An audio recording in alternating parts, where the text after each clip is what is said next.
Graça e paz, queridos, nossos amigos, nossos irmãos que nos assistem por esse canal. Nós somos da Igreja Batista da Nova Marabá, meu nome é Edmilson Duarte, estamos aqui para mais um encontro neste domingo, para estudarmos a nossa lição de número 14. E nós estamos estudando essa literatura, os princípios bíblicos de liderança, e nós vamos sempre estar usando os líderes da Bíblia para aprendermos com ele. A nossa EBD de hoje é a EBD de número 14, e antes de literalmente entrar na lição, eu queria te dar uma palavra de fé e de incentivo, e aí eu te convido a compartilhar comigo nesse texto de Paulo, que Paulo, escrevendo ali a 2 Timóteo, no capítulo 1 de 2 Timóteo, no verso 12, olha o que Paulo nos ensina. Por cuja causa padeço também isto, mas não me envergonho, porque eu sei em quem tenho crido, estou certo que é poderoso para guardar o meu depósito até aquele dia. E eu queria começar esse estudo te dando essa palavra de incentivo. Qual que era esse momento de Paulo? Paulo na prisão havia tido seus bens sido sequestrado, e ele ainda dá esse ânimo e escreve a Timóteo, que estava lá em Éfeso num momento talvez até de dificuldade. Ele mesmo na situação que encontrava ainda achava ânimo para estimular Timóteo lá em Éfeso. E eu quero te estimular também que você creia nisso, que Deus está no controle e que Ele é poderoso para guardar o seu depósito até naquele dia, e Deus também guardará tudo que Ele te concedeu, Ele vai guardar. Então tenha fé, tenha ânimo, te prepara, observe as recomendações quanto ao Covid-19 das autoridades da sua localidade, e se prepare para um novo amanhã. Nós não sabemos como é que vai ser o novo, nós sabemos se o próximo novo vai ser como o anterior, mas de qualquer maneira Deus estará sempre no controle. Pense nisso, aquilo que Deus te deu, Ele irá manter, tá? Então não perca isso de vista, porque nós sabemos em quem nós temos crido e que Ele é poderoso para guardar o nosso depósito até naquele dia. Se inscreva nesse canal, compartilhe, curte e dê lá a sua opinião, ok? Vamos lá. Nossa lição de hoje, a de número 14, a lei das prioridades. A lei da prioridade ou foco, nós vamos aprender a ter foco, ter objetivo, a saber aquilo que é mais importante, e a gente vai usar algumas ferramentas para poder te ajudar nessa caminhada aí. E a lição de número 14, nós vamos aprender o seguinte: a lei do foco. Nós vamos aprender aqui com o apóstolo Pedro. Ele vai nos ensinar que o mais importante é pregar a palavra do que servir à mesa, e a gente vai explicar isso melhor, E o autor, ele nos ensina o seguinte, que os líderes entendem que movimentação não necessariamente é realização. Às vezes você tem uma grande movimentação, talvez você é um ativista, você tem trocentos focos, trocentas metas, e às vezes você tem uma grande movimentação, mas pouca realização, e esse estudo ele vai nos mostrar como que nós podemos identificar o nosso foco e a gente ser mais objetivo, ok? Então eu quero compartilhar com você a palavra do nosso Deus, e nós vamos estudar hoje, meditar nesse texto. É um texto muito conhecido nosso, que é o texto de Atos no capítulo 6, do verso de 1 a 7, a instituição dos diáconos. Você leia depois na sua casa e nós vamos meditar nos versos 1, 2 e 3, que diz o seguinte, a palavra do Senhor. Ora, naqueles dias, crescendo o número dos discípulos, houve uma murmuração dos gregos contra os hebreus, porque as suas viúvas eram desprezadas no ministério cotidiano. O verso 2. E os 12, convocando a multidão dos discípulos, disseram: não é razoável que nós deixemos a palavra de Deus e sirvamos às mesas. Verso 3. Escolhei, pois, irmãos, dentre vós, 7 varões de boa reputação, aí entra o critério. Escolhei entre vós 7 varões de boa reputação, cheios do Espírito Santo e de sabedoria, aos quais constituamos sobre este importante negócio. Qual que era esse contexto? O ideal é que você tenha uma Bíblia comentada para você se situar no tempo e no espaço da história.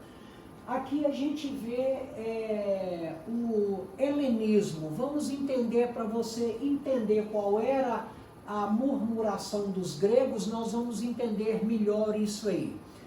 O que é o helenismo? Né? O helenismo, ele é um período, né, onde os judeus, né, que foram dominados lá por Alexandre, eles aprenderam os costumes da Grécia. Então vamos lá, designa-se por período helenístico falar grego, viver como grego. O período da história da Grécia, compreendido em 323 a.C., a anexação da península grega a ilhas por Roma em 147 a.C., ou, de um modo geral, o helenismo foi a concretização do ideal de Alexandre. Mastigou, mas saiu, né? Qual que era o objetivo de Alexandre? Levar e difundir a cultura grega aos territórios que conquistavam. Então, aqueles judeus que foram conquistados por Alexandre, né, em toda essa região, e posteriormente a Roma conquistou novamente esses territórios, então tinha grande parte dos judeus que eram gregos, que tinham assimilar a cultura grega e falavam grego. Então o texto do primeiro verso era exatamente isso, uma dificuldade até linguística. Eles não entendiam o que era uma prioridade, por uma questão até de idioma, a prioridade das viúvas gregas, que são judeus gregos. Então, por isso, surgiu toda essa reclamação. Mas vamos lá, entendido isso aí, e aí era interessante o que motivou. Pedro entendeu o seguinte: olha, esse ministério é importante de atender a necessidade dessas pessoas, mas o nosso foco é pregar a palavra. Então esse negócio é importante, mas mais importante é pregar a palavra, e é isso que nós queremos discutir com você acerca do foco. O que é o foco? Qual é o seu foco? Qual é o seu foco? Né? Então vamos lá. Para a sua aplicação pessoal, nós vamos ver o seguinte: o verso 4, lá do capítulo 6 de Atos dos Apóstolos, Pedro insiste nisso. Nós lemos até o verso 3, o verso 4, Pedro insiste nisso. Mas nós perseveraremos na oração e no ministério da palavra. Nós continuaremos a servir às mesas, mas nós perseveraremos na oração e no ministério da palavra. E aí hoje constata-se a seguinte situação, né? Já é possível não estar desocupado. Dificilmente você conversa com uma pessoa que ele não tenha lá sua agenda extremamente lotada, com a série de ocupações, de atribuições que ele precisa fazer. então já é possível não estar desocupado. Então, se é possível não estar desocupado, se nós não temos mais tempo disponível na nossa agenda, o que eu priorizo? Quais são as minhas prioridades? O que é meu foco? E é isso que nós queremos discutir com você nessa manhã, nessa lição de hoje, né? Quais são os grandes monstros da sua agenda? Como é que está a sua agenda? Quais são os grandes monstros? Entenda-se por grandes monstros, quais são as suas maiores dificuldades que você entende que elas estão deficitárias, que você não consegue atendê-las. E aí nós precisamos, dentro da sua agenda, estabelecer prioridades. Eu preciso estabelecer prioridades. O que é mais importante para você? Ao estabelecer prioridades, nós precisamos entender o seguinte: o que Mateus nos ensina lá no capítulo 6, o verso 21, ele diz o seguinte: aonde estiver o seu tesouro, aí estará o seu coração. O que é o seu tesouro? Seu tesouro é aquilo que você quer mais, aquilo que você deseja mais. Aonde estiver o seu tesouro, aí também estará o seu coração, né? Como é que é a sua agenda? Como é que é a sua agenda? Como é que está distribuído? Qual que é a sua escala de prioridades? Trabalho, você assiste muita televisão, a sua prioridade é a família, a sua prioridade é o lazer, a sua prioridade é a igreja. Como é que é a sua prioridade? O que você tem preterido nessa escala aqui, ou em outros itens que você tem na sua agenda? Não esqueça que aonde está o seu tesouro, aí estará também o seu coração. Como é que é essa aplicação, né? Como é que é essa aplicação? Como você tem agido diante das necessidades e urgências do povo? Lá nós aprendemos com Pedro que ele creu que ele viu uma oportunidade dupla. Primeiro, de atender às necessidades do povo judeu, né? Aqueles que tinham necessidade, o povo passava por uma grande dificuldade financeira, carência até de alimentação durante todo o domínio romano, né? E Pedro viu que era importante dar sustento àquelas pessoas e ao mesmo tempo ele pregava a palavra, né? Como que você tem agido diante das necessidades e urgência do povo? Você tem estado alheio à necessidade do seu próximo? E a gente vai ver isso um pouco mais para frente. Como você tem lidado com as suas prioridades e dos esquecidos na distribuição diária, né? Nós estamos vivendo um momento aí de dificuldade, mas a gente vai ver, inclusive mais para frente, que sempre tem pessoas próximas de nós que precisam ser também ajudadas. Como é que você tem visto isso aí, né? E a gente vai tentar descobrir isso mais para frente, porque nós vamos entender também como é que é essa questão do ativismo, né? O que é o ativismo? O ativismo, na verdade, é o excesso de atividade. Às vezes você tem tanta coisa para fazer ao longo do dia que você chega ao final, você desejava que o seu dia tivesse 30 horas, que era para você fazer tudo que você tem. Você às vezes atira para todo lado e não consegue definir nada. Então isso é conhecido como ativismo. Você tem um excesso de atividades e você não consegue priorizar aquelas, e a gente vai tentar te ajudar a isso aí com uma ferramenta. Vou te fazer mais tarde. O ativismo é a triste marca da liderança da atividade. Tudo é prioridade. Como é que você consegue estabelecer prioridade? Nós precisamos entender isso e vamos tentar te ajudar. Nós vamos aprender e tentar te ajudar também. Nós temos, via de regra, nós temos o líder faz tudo. O que é o líder faz tudo? O líder faz tudo é o seguinte: ele centraliza nele, ele quer resolver todas as coisas, ele acaba não conseguindo resolver nada porque está tudo centralizado nele. E normalmente o líder faz tudo, ele tem algumas alegações para justificar por que o líder faz tudo. Normalmente passa por algumas dessas aqui, ó.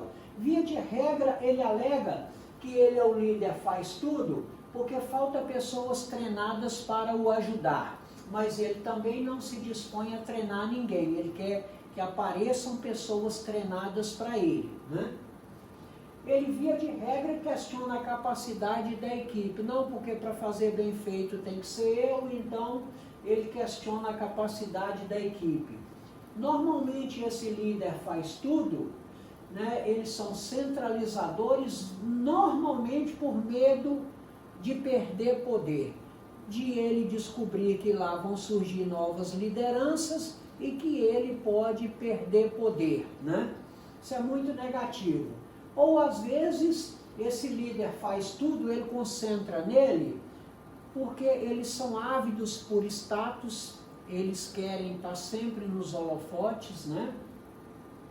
Eles são carentes de reconhecimento, né? Ou de autoridade, querem dominar tudo, querem concentrar, isso é o líder faz tudo. E aí eu costumo dizer que esse líder faz tudo aqui é o xerife. Eu costumo dizer que ele é o xerife, tá tudo, ele controla tudo, ele é o xerife. Então, perdão, então ele tem dificuldade de trabalhar aqui com equipe. Mas nós precisamos entender que todos nós precisamos ter um alvo. Qual que é o seu alvo? Para que você consiga acertar aqui, ó, no olho da mosca branca, para você acertar no olho da mosca branca, você precisa estar com o seu foco bem ajustado. Se você tiver foco desajustado, o alvo fica cada vez mais difícil de atender e você não consegue alencar as suas prioridades. Quais são as suas prioridades? Qual é a sua prioridade de vida? É trabalho? É família? É igreja? É lazer? É televisão? O que é o seu foco? E essa manhã a gente quer te chamar para você reavaliar seus focos, qual é o seu foco, né? E aí eu queria te trazer, tentar te ajudar com uma ferramenta, a ferramenta de administração. Então eu queria te ajudar te dizendo o seguinte: você pode usar uma ferramenta de administração e você pode aprender a priorizar usando essa matriz do Guth. Eu não vou te ensinar a fazer essa matriz do Guth, mas eu quero te dizer que você ainda tem essa ferramenta. Você pode avaliar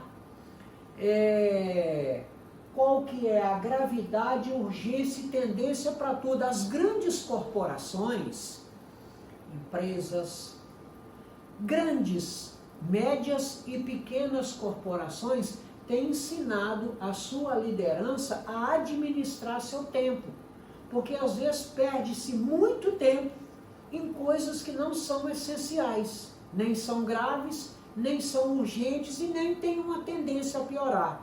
Então, empresas estão, as corporações, inclusive as igrejas, estão ensinando a sua liderança a aplicar essa matriz, a matriz do Guth, aquilo que é grave, aquilo que é urgente, aquilo que é tendente. Use a matriz do Guth, pontue as suas prioridades e peça a Deus que te dê a orientação e siga aí essa matriz do Guth, ela vai te ajudar a você priorizar. E eu quero também usar esse modelo matemático, eu quero te ensinar, eu quero compartilhar com você esse algoritmo nós vamos construir um algoritmo do foco. O que é o algoritmo do foco? Você pega, se você tem uma grande paixão, some a sua grande paixão, a visão clara dessa paixão. Então, paixão mais visão clara é igual a ação focada. Você cria um algoritmo. E se você criar esse algoritmo da paixão, somada à visão, você vai ter uma ação focada. Como é que era essa questão da ação focada no ministério, na escolha das prioridades de Pedro? É o que a gente vai ver a gente vai aprender com Pedro da seguinte maneira. Olha só. No ministério de Pedro, a lei das prioridades, nós vamos aprender a valorização da necessidade.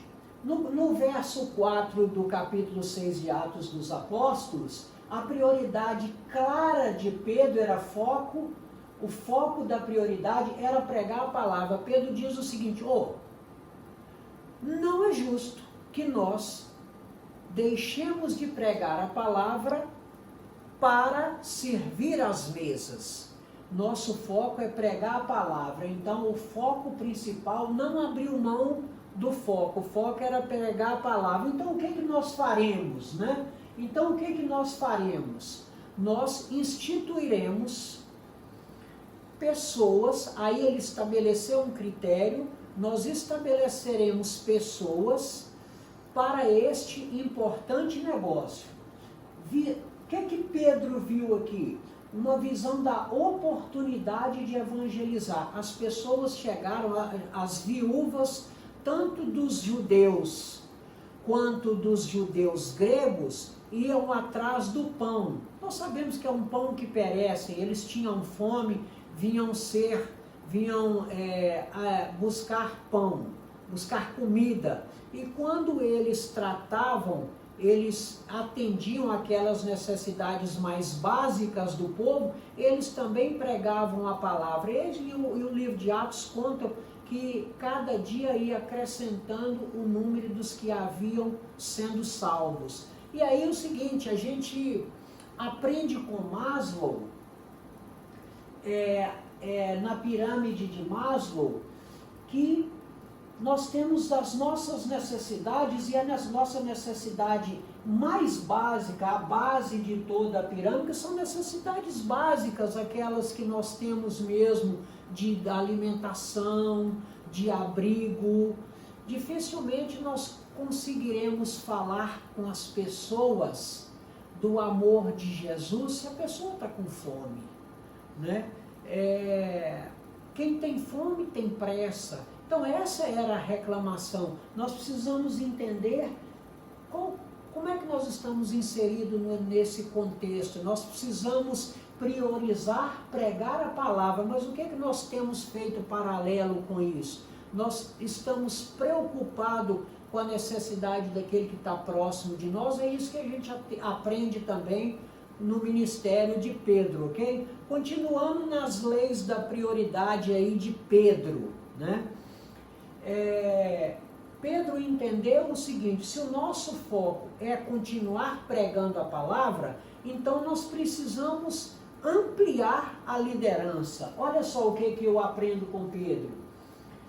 Ele viu naquela carência, se o meu foco é continuar pregando a palavra, é a minha prioridade, mas isso é importante, nós precisamos desenvolver novos líderes, né? Nós precisamos abençoar tanto a comunidade quanto a igreja. Olha o que 1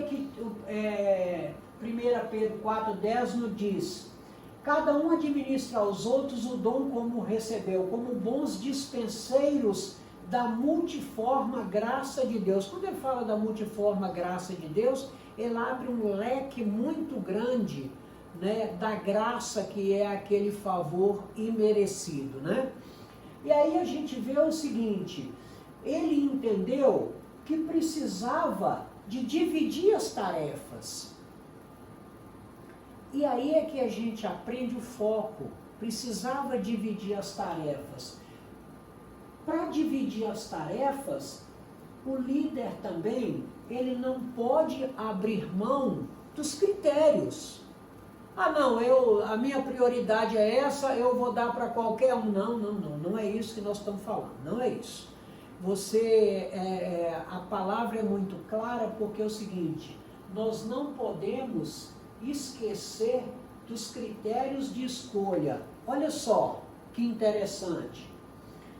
O verso que segue a palavra nos ensina o seguinte: escolhei, pois, irmãos, dentre vós, 7 varões de boa reputação. Critério, ele estabeleceu o critério. Nós vamos dividir as tarefas, mas nós vamos estabelecer critérios a quem nós colocaremos à frente deste importante negócio. Estabeleça critérios, compartilhe a sua liderança, mas estabeleça critério. E a palavra nos diz no decorrer do texto que isso começou com Estevão, que foi o primeiro mártir. E a Bíblia nos conta o seguinte: se você for ver lá no texto do capítulo 6 de Atos, Estevão foi escolhido pela dimensão da sua fé, né, e porque ele era cheio do Espírito Santo, estabeleceu critérios.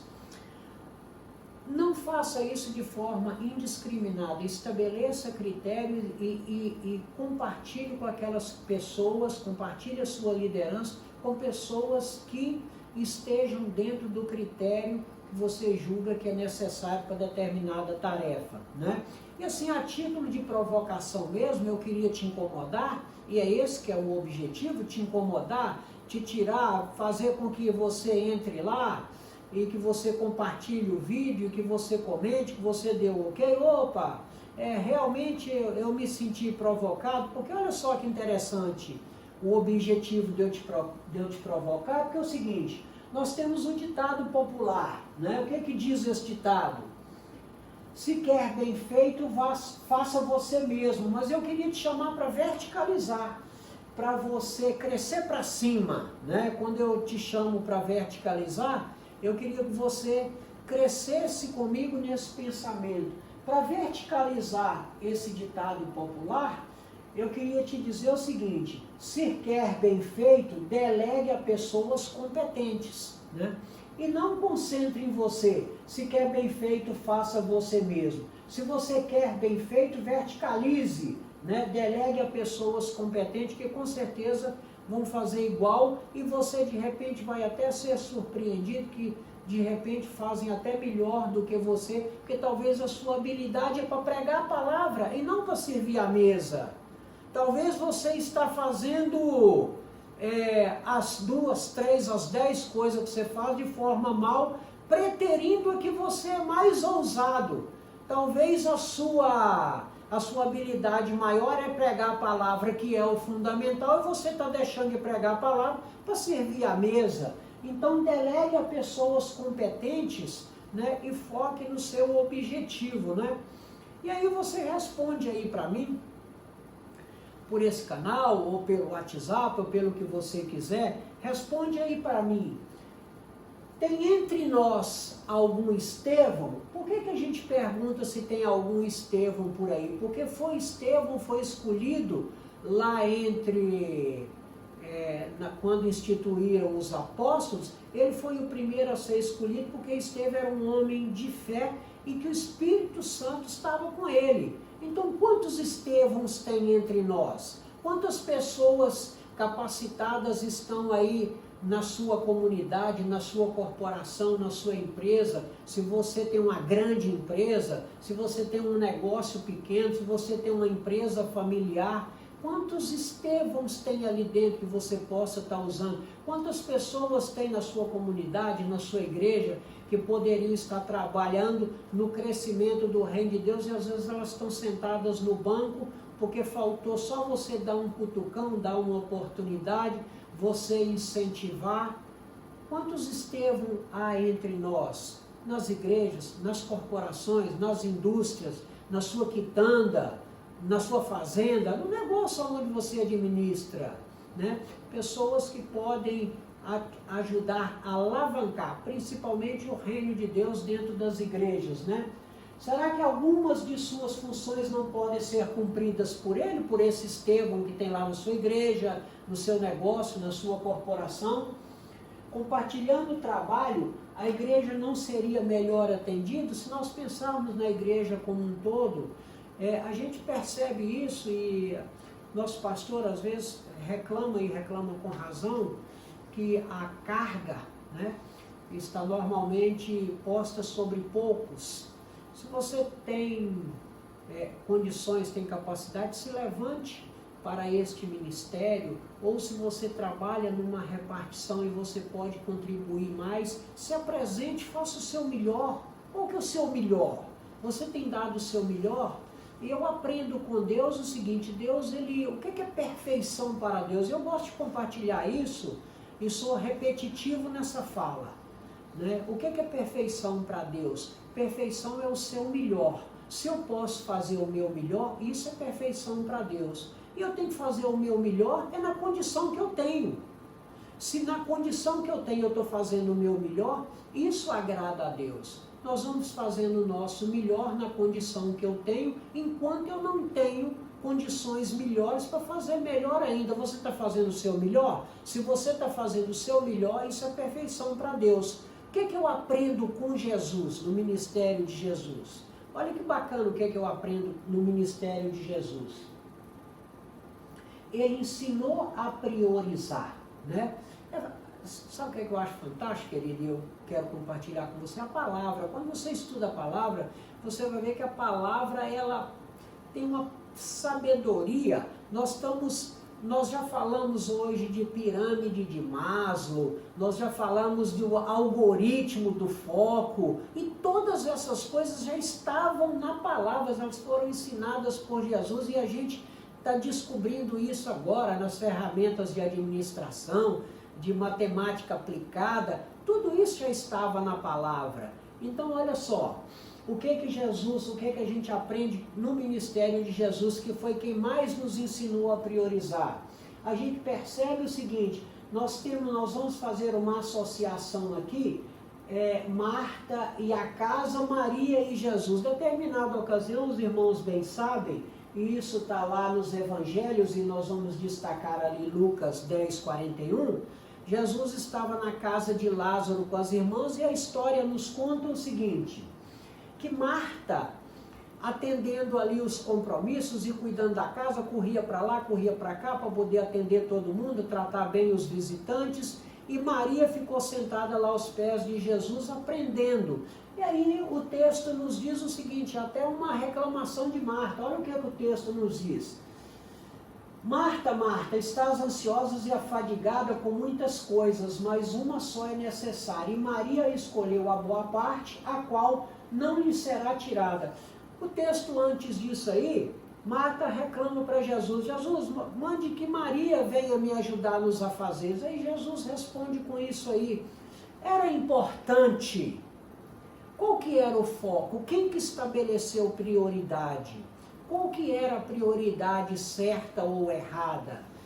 Marta, naquele momento, escolheu como prioridade atender os convidados. Maria escolheu aprender de Jesus. Mais para frente a gente vai ver o próprio Jesus dizer o seguinte, quando foi derramado sobre ele o bálsamo, ele disse, olha, que Judas disse, olha, nós poderíamos vender e dar esse dinheiro aos pobres e tal. Ele disse, olha, nós vamos ter pobres, sempre nós teremos os pobres, mas é um tempo resumido que estarei entre vocês. E ele ensina isso. Marta, olha, nós não vamos tirar Maria, porque ela escolheu a melhor parte. Qual que é o seu foco? Qual que é o seu objetivo? O que é mais importante para você? Né? E aí a gente aprende com Jesus a estabelecer esse foco. Maria escolheu a melhor parte. Eu não sei quando eu vou ter a oportunidade de ter Jesus na minha casa de novo, pensou Maria. Então eu vou aproveitar essa oportunidade e vou focar nisso. Esse vai ser o meu foco. As outras coisas a gente cuida depois, né? E aí a gente aprende também com Jesus que a adoração a Deus precisa ser o foco da nossa vida, né? Aquilo em quem eu concentro toda a minha prioridade. De que forma nós faremos isso? O que João Calvino nos ensina aqui? Nós não podemos negligenciar a nossa prática da adoração. Nós precisamos ter um momento de devocional. Você precisa ter um momento na sua vida, e Calvino vai nos falar isso no próximo slide, a gente vai ver com detalhe. Na nossa agenda cotidiana, você precisa ter um momento de devocional. Que momento você escolhe para poder falar com Deus? Eu não estou falando com você de religião, ou religião A, B ou C, mas você precisa ter um momento de se aproximar com Deus. O nosso DNA está intrinsecamente ligado ao de Deus. Nós somos criados por Deus, então todo homem tem essa carência de Deus. Como é que está a sua devocional? Que momento você escolhe um momento particular seu a sós com Deus? Você precisa ter isso, você precisa focar nesse negócio. Qual é o horário? É 5 horas da manhã? É 3 horas da manhã? É meia-noite? É meio-dia? Eu não sei como é que é a sua agenda, eu não sei como é o seu foco. Agora eu preciso te dizer que você precisa ter um momento que você adore a Deus no cotidiano, no seu horário. Olha só, o que a gente aprende com Mateus capítulo 26, 36? Jesus não abrindo mão da adoração. Então chegou Jesus com eles a um lugar chamado Getsêmani e disse aos seus discípulos: assentai-vos aqui enquanto eu vou além orar. Concentrou no foco. Marcos 1,35. E levantando-se de manhã muito cedo, estando ainda escuro, saiu e foi para um lugar deserto, e ali ele orava. Jesus nos ensinando o foco. Você tem apresentado a Deus as suas petições, você tem um momento de devocional, você tem um momento onde você pode se derramar na presença de Deus. Pense na multiforme graça de Deus e nunca pense que você é esquecido por Deus. Eu não mereço, eu não sou digno. Isso é um pensamento diabólico, não permita que isso faça parte da sua vida. Eu quero te afirmar, sem medo de ser feliz, que Deus te ama e Ele tem um propósito para a sua vida. Creia nisso, em abençoar sua casa, sua família, seus negócios, sua vida, e te dar sabedoria. Quer sabedoria, peça a Ele e foque aquilo que é seu objetivo. Concentre-se na prioridade. O que é o seu foco? Olha que interessante como é que Jesus tinha um foco, e eu gosto demais disso e eu quero compartilhar com você. Aqui nós temos 4 referências. E eu queria te convidar que depois que você almoçasse, aquele belo almoço, aí o delivery na sua casa, etc e tal, que você lesse esses 4 textos, No João 2,7, no primeiro milagre de Jesus, quando ele encheu ali no casamento em Caná da Galileia, que ele transformou o vinho em água, ele poderia simplesmente ter dado um comando, igual você faz lá no Excel, você dá um comando, realiza tudo. Jesus poderia ter dado um comando e de repente aparecer vinho, mas ele envolveu as pessoas, ele deixou para ele aquele que era o foco de Jesus. O que é que ele disse?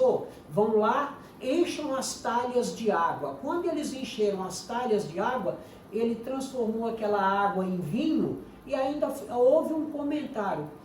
Mas você fez diferente, falou com o noivo. Todo mundo serve o melhor vinho primeiro e você deixou o melhor vinho por último. Aprenda isso com Jesus. Numa outra situação, na ressurreição de Lázaro, simplesmente Jesus poderia ter dito: pedra sai, Lázaro venha, mas não, ele diz: retirem a pedra. Ele focou naquilo que era o seu objetivo, aquilo que ninguém podia fazer, que era ressuscitar Lázaro. A pedra todos podiam tirar, como tiraram, né? Aí a gente ainda tem Lucas 5,5.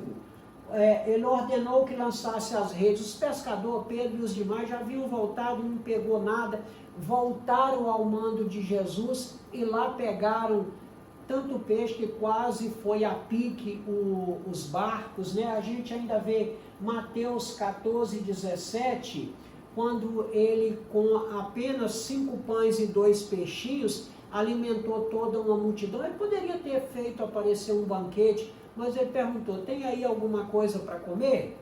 Aí quando apareceu os 5 pães e os 2 peixinhos, ele os transformou e todo mundo comeu. O que eu aprendo com isso aí, com Calvino? A não ser que estabeleçamos horas definidas para a oração, facilmente negligenciaremos essa prática. As atividades da rotina, do seu dia a dia, os seus afazeres, vão impedir que você não tenha esse momento de adoração a Deus. Pense nisso. Quanto tempo você investe em oração diária a sós com Deus? Você tem um momento de devocional que você possa se derramar na presença de Deus, de apresentar a sua vida, de apresentar seus projetos, as suas petições? Você tem esse momento? Preciso que tenha. Que lugar o momento de quietude e oração ocupa em sua lista de prioridades? Todos nós precisamos ter um momento a sós com Deus, aquele onde você não é interrompido por ninguém, pelo celular, por nada, aonde você tenha um momento a sós, você e Deus. Pense nisso. E para estabelecer as prioridades, né? A qualidade indispensável.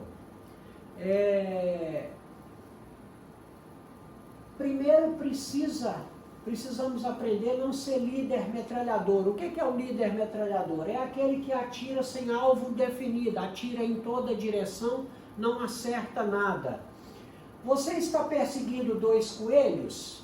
Se você tem 2 prioridades que elas são muito importantes e você está perseguindo 2 coelhos, ambos irão escapar. Você não vai pegar nenhum dos coelhos se você estiver perseguindo os 2. Tenha isso em mente. O que eu aprendo com o apóstolo Paulo e as suas prioridades? Qual era a prioridade do apóstolo Paulo? Eu quero ser como Jesus, eu quero ser um seguidor de Jesus, eu quero ser um cristão, que é um Cristo pequenininho. Então, qual era o foco de Paulo? Identificou os seus empecilhos, aí ele usou a razão. Eu tenho essas e essas dificuldades.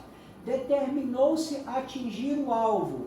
E isso foi emoção. Eu quero fazer isso. Eu sei quais são as minhas dificuldades, mas eu sei aonde eu quero chegar. E nós vimos no estudo do domingo passado que a razão e a emoção é o que nos movimenta. Qual que é o nosso grande desafio? A gente viu no domingo passado, é colocar os cavalos da razão e da emoção puxarem no mesmo sentido. O que nós aprendemos com Paulo lá em Filipenses, capítulo 3, verso 13?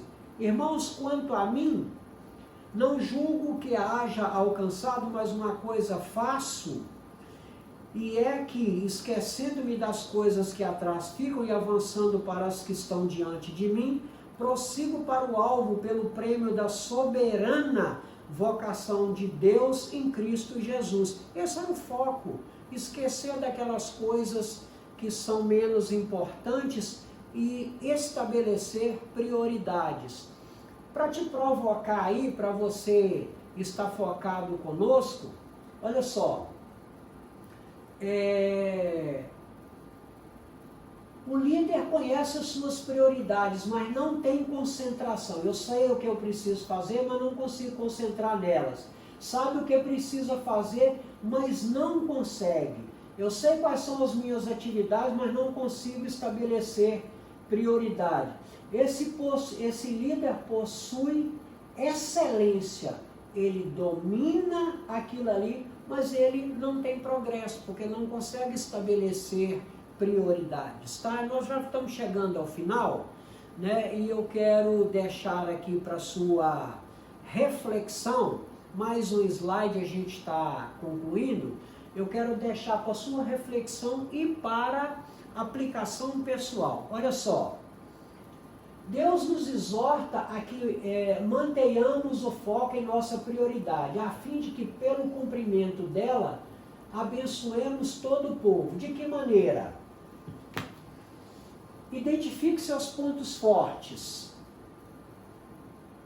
Invista a maior parte neles. Busque capacitação contínua para seus pontos fortes e melhore o que já é bom. Delegue determinada função a outros que podem desenvolvê-la melhor do que você. Pense na multiforme graça de Deus. Invista parte do seu tempo, ainda que pequeno, para corrigir seus pontos fracos. Observe isso na sua liderança e peça a direção de Deus. Foco, priorize, estabeleça aquilo que é importante na sua vida. né? Nunca se esqueça que amar a Deus sobre todas as coisas e as demais coisas vos serão acrescentadas. Ok? Que você fique em paz, que Deus te abençoa. Quero te convidar para no próximo domingo nós iremos refletir nessa lição aí, a nossa lição de número 15, a lei do sacrifício, autodisciplina. Segundo Jesus, nós vamos aprender a pagar o preço. Um líder precisa abrir mão para prosseguir. Todos nós temos que abrir mão de alguma coisa para focar. Ok? Fique em paz, compartilhe, se inscreva no canal, dê o seu ok, que Deus te abençoe. Um dia abençoado na presença de Deus, a paz de Cristo. Tchau!